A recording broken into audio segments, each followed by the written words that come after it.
The proposed $60 to $65 million expansion of Cassellholme has been on hold for months, some say years. The previous government said no for an expansion a few months ago before the election. Now that government is no more, with Nipissing MPP Vic Fedeli and his PCs in power. Could that speed up the process?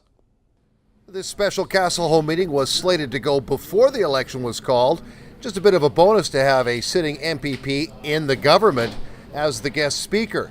Vic Fedeli didn't make any specific promises, but says he's going to work very hard to get this project on the rails. It's important that we hit the reset button and we reapply.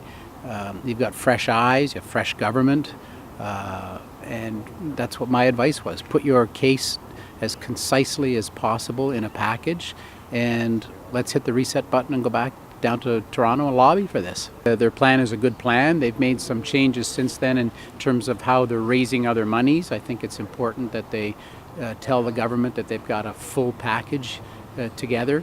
And again, hit the reset button. Let's go back at this again with a new government, fresh eyes, and make our case for both North Bay first and followed very shortly by Trail Creek. Cassellholme CEO Jamie Lowry is excited with the change in government. Perhaps they will take a hard look at what they've been planning for years. It'd be interesting for them to see the new government, to see these kinds of our proposal, because I really do think they're going to say, well, why aren't we thinking this around the province? I mean, this is innovation.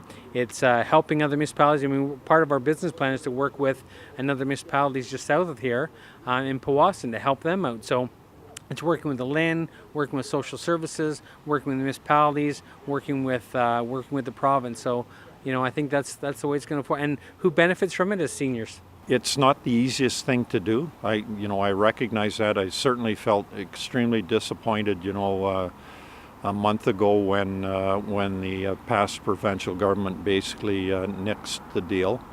After the amount of work that's gone on here, it is sad.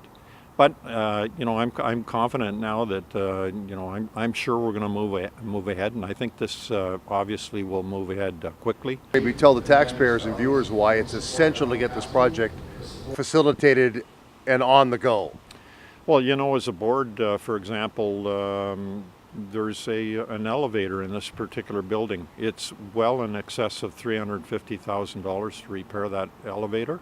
It's so old that you can't get parts for it any longer. The entire project, more than $60 million. But Lowry says if it gets built, it will change the whole perception of senior care. It's going to happen right out here.